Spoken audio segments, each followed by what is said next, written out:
নমস্কার বন্ধুরা, নিউ রান্নাঘরে তোমাদের সবাইকে স্বাগত। বন্ধুরা, আজ আবারও একটি দারুণ সুন্দর একটি ইউনিক রেসিপি নিয়ে তোমাদের সামনে হাজির হয়েছি। বন্ধুরা, তোমরা দেখতেই বুঝতে পারছো যে কত মজার একটি রেসিপি নিয়ে হাজির হয়েছি। তো চলো দেখতে থাকো পুরো ভিডিওটার, আমার সঙ্গে থাকো। তো এই রেসিপিটি বানানোর জন্য বন্ধুরা দেখো, এখানে আমি নিয়ে নিয়েছি 1 গ্লাস দুধ। তো প্রথমে আমি দুধটাকে জাল করে একদম শুকিয়ে নেব। তো দেখো অনেকটাই কিন্তু দুধটা আমার শুকিয়ে গেছে। তো আমি আরও কিছুক্ষণ জাল করে আরও শুকিয়ে নেব দুধটাকে।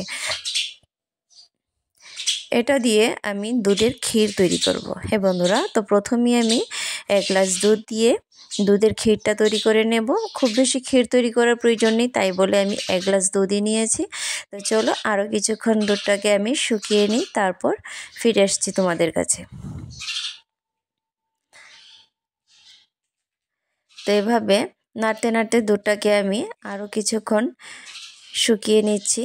তো দেখো বন্ধুরা, আমার দুধটা একদমই শুকিয়ে গেছে। তো এবার এর মধ্যে যেটা দেবো সে হচ্ছে গুঁড়ো দুধ। তো আমি এর মধ্যে গুঁড়ো দুধ দেবো আর এভাবে নাড়তে থাকবো। তো যতটা গুঁড়ো দুধ আমার প্রয়োজন হবে এটা শুকোতে, একদম ক্ষীর তৈরি হতে, ততটাই গুঁড়ো দুধ দেবো। এইভাবে একবার তোমরা ক্ষীর তৈরি করে দেখো। মানে এইভাবে গরুর দুধের সাথে যদি গুঁড়ো দুধটা দিয়ে এভাবে শুকিয়ে ক্ষীরটা বানানো যায়, তাহলে একটি মালাই মালাই গন্ধ বেরোয়। মানে এই ক্ষীরটা খেতে দারুণ টেস্ট হয়। তো তাই বলেই কিন্তু প্রথমে আমি দুধটাকে শুকিয়ে নিলাম, তারপর আমি গরুর দুধটা দিয়ে এভাবে দেখো বন্ধুরা, পুরোটা দুধই কিন্তু আমার শুকিয়ে গেছে, একদম পারফেক্ট ক্ষীর তৈরি হয়ে গেছে। অন্য কোনো কিছু কিন্তু এর মধ্যে দিইনি। তো চলো নামিয়ে নিই। তো এদিকে আরেকটি কড়াইয়ের মধ্যে আমি দিয়ে দেব 1 গ্লাস দুধ দিলাম। এবার দেব 1.5 গ্লাস দুধ। মানে প্রথমে 1 গ্লাস দিলাম, এবার হাফ গ্লাস দেব। তো আগে যে গ্লাস দিয়ে আমি দুধ দিয়েছিলাম সেই গ্লাসেরই কিন্তু হাফ গ্লাস দুধ আমি এখানে দিয়েছি। 1.5 গ্লাস দুধ আমি এখানে দিয়েছি। তো চলো দুধটাকে এবার ফুটিয়ে নিই। এটাকে কিন্তু খুব বেশি ফুটাতে হবে না, একটু জাল করে নিলেই হবে, একটুখানি ফুটালেই হবে।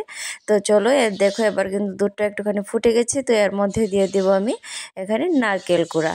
তো নারকেল কুড়া তোমরা একটু বেশিও দিতে পারো। তো আমি এখানে হাফ বাটি দিলাম, তোমরা চাইলে 1 বাটিও দিতে পারো।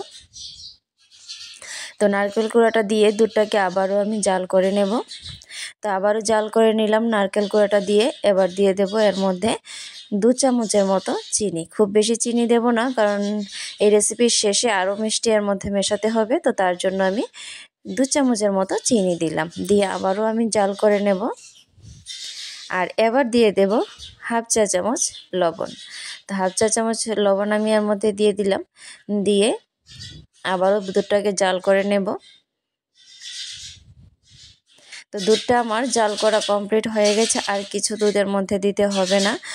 দুধে যা যা দেওয়ার প্রয়োজন সব কিছু দেওয়া হয়ে গেছে। তো এবার এর মধ্যে আমি নিয়ে নেব 1 বাটি চালের গুঁড়ো। তো এখানে দেখো বন্ধুরা, 1 বাটি চালের গুঁড়ো আমি নিয়ে নিয়েছি।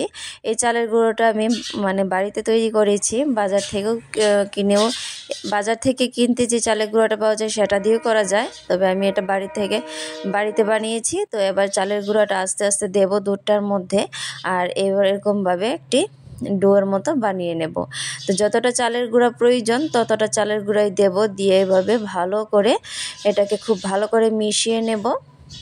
তো দেখো বন্ধুরা, আমার 1 বাটি চালের গুঁড়ো কিন্তু লাগেনি, তাতেই হয়ে গেছে। মানে দুধটা যতটা চালের গুঁড়ো খাটে ততটাই করতে পারে। হ্যাঁ, আরেকটি কথা বলে দিচ্ছি, আমি দুধ ব্যবহার করেছি এখানে, তোমরা কিন্তু জলও ব্যবহার করতে পারো। তো দুধ দিলে এর স্বাদটা ভালো হয়, মানে দ্বিগুণ বেড়ে যায়। বুঝতেই পারো যে দুধ দিলে জল থেকে অবশ্যই স্বাদটা বেশি হবে, তবে দুধ না থাকলে জল দিয়েও কিন্তু করতে পারবে, কোনো অসুবিধা নেই।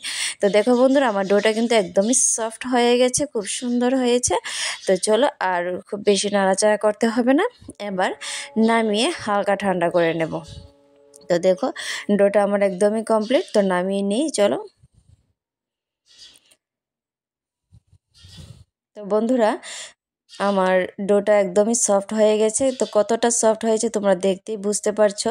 তো হালকা গরম অবস্থায় এটাকে কিন্তু আমি মেখে নেব। আর দেখো হাতে কিন্তু একদমই লাগেনি, হাতে লাগেনি তার মানে ডোটা কিন্তু একদম সফট হয়েছে, খুব ভালো হয়েছে। আর মাখা দেখেই বুঝতে পারছো ডোটা কতটা সফট হয়েছে। তো এভাবে করলে কিন্তু মানে এইভাবে করলে এই ডোটা খুব ভালো হবে আর রেসিপিটা খেতেও কিন্তু খুব ভালো হবে।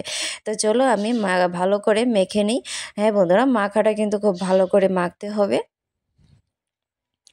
মাখাটা যত ভালো হবে, আমি আবারও দেখিয়ে দিচ্ছি, দেখো হাতে একদমই লাগেনি, মানে আমার ডোটা একদমই পারফেক্ট হয়েছে।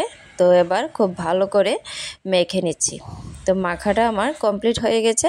এবার হাতের মধ্যে এভাবে একটুখানি ঘি আমি মেখে নিলাম, নিয়ে একটুখানি এভাবে দেখো এই ছোটো ছোটো এভাবে এভাবে কিছুটা আমি নিয়ে নিলাম, লেচি কেটে নিয়ে এভাবে হাতের সাহায্যে গোল করলাম, করে এভাবে দু হাতের সাহায্যে এভাবে একটি বাটির মতো বানাতে হবে।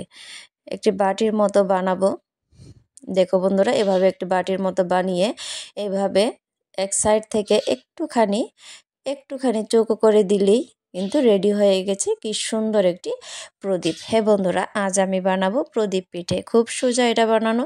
একটু একটু করে নেব, লেচি কেটে নেব, আর তারপর হাতের মধ্যে গোল করে নিলাম, নিয়ে এভাবে বাটির মতো করে নিয়ে এইভাবে সাইড থেকে একটুখানি চৌকো করে এবার সবগুলো মিলিয়ে দিলাম।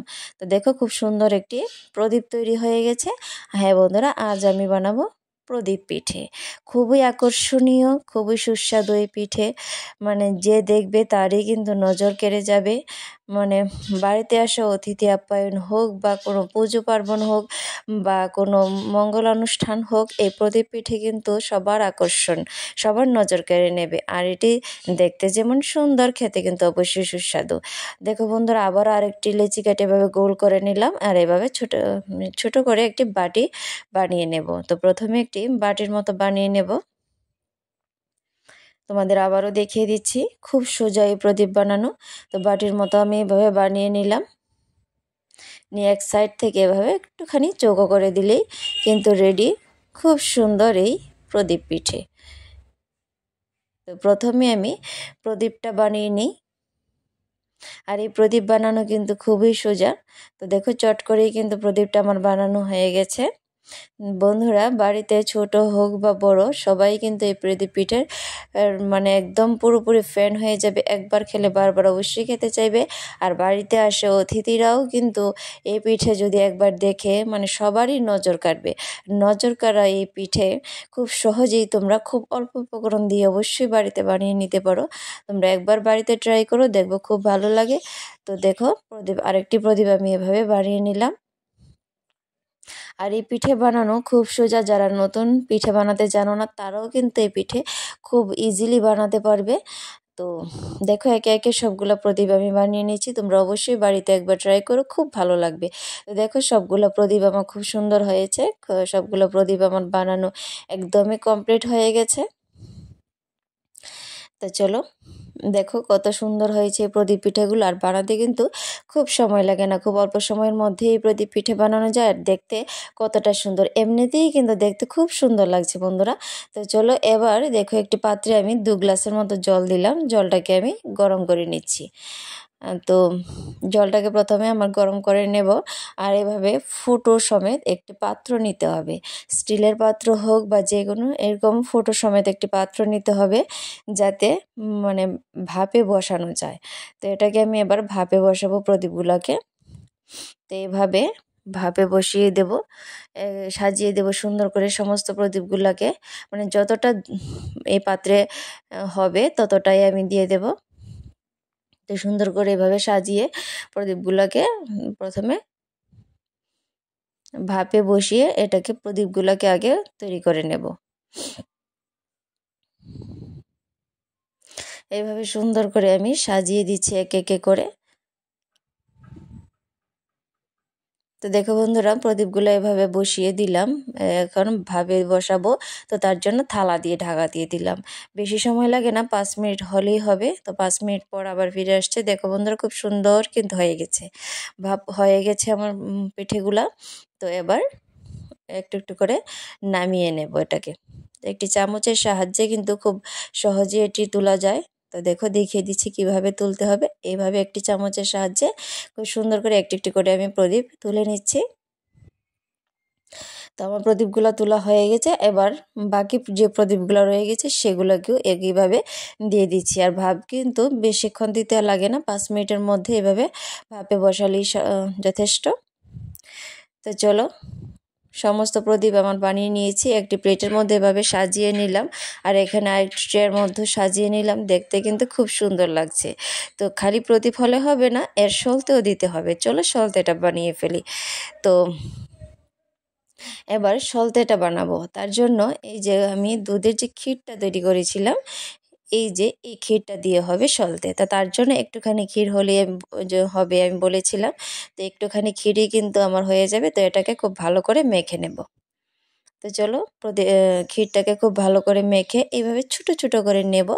নিয়ে এভাবে 2 হাতের তালু দিয়ে ঘষে ঘষে আমি সলতের মতো বানিয়ে নেব। তো দেখো বন্ধুরা, এভাবে ঘষলেই কিন্তু খুব সুন্দর সলতের মতো হয়ে যাবে।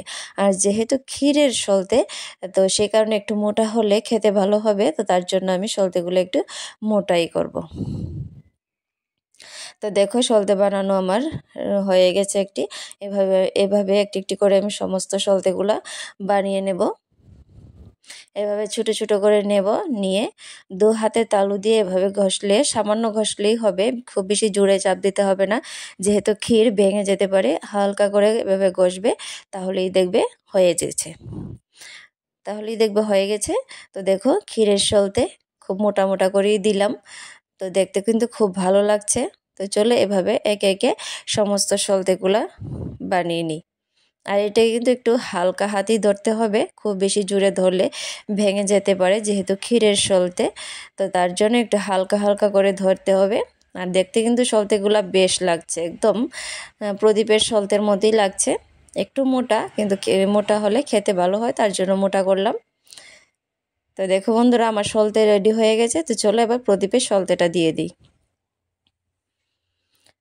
তো এভাবে প্রদীপগুলোকে আমি আস্তে আস্তে করে সলতেটাকের মধ্যে, প্রদীপের মধ্যে সলতেটা দিয়ে দেব।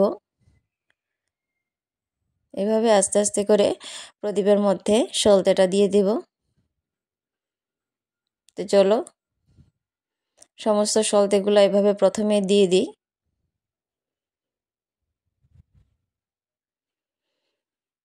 তো দেখো বন্ধুরা, সলতেগুলো আমার দেওয়া হয়ে গেছে, সমস্ত সলতে দেওয়া কমপ্লিট। তো চলো এবার সর্ষের তেল। তো সর্ষের তেল বন্ধুরা দেখো কালারটা কীরকম হয়েছে। এ হচ্ছে নলেন গুড়। তো নলেন গুড়টা আমি মানে যে টুকরোটা হয় নলেন গুড়ের, সেই টুকরোটাকে আমি কড়াইয়ে একটুখানি জল দিয়ে জাল করে নিয়েছি। দিয়ে এরকম একটি পাতলা গুড় তৈরি করেছি। অবশ্য বাজারে অনেক সময় কিনতে পাওয়া যায়, কিন্তু সব সময় পাওয়া যায় না। এভাবে নলেন গুড় এনে কড়ার মধ্যে দিয়ে একটুখানি জাল করে নিলেই কিন্তু দেখো হয়ে গেছে সর্ষের তেলের মতো কালার। পুরোপুরি সর্ষের তেলের কালার না হলেও কিন্তু অনেকটাই হয়েছে দেখতে, মানে সর্ষের তেলের মতোই লাগছে। তো এভাবে সর্ষের তেলের মতো আমি 1 চামচ করে প্রদীপের মধ্যে দিয়ে দিচ্ছি। আর দেখো পিঠেগুলোর গ্ল্যামার কিন্তু দারুণ বেড়ে যাচ্ছে। 1 চামচ আমি এভাবে নলেন গুড় দিয়ে দিলাম।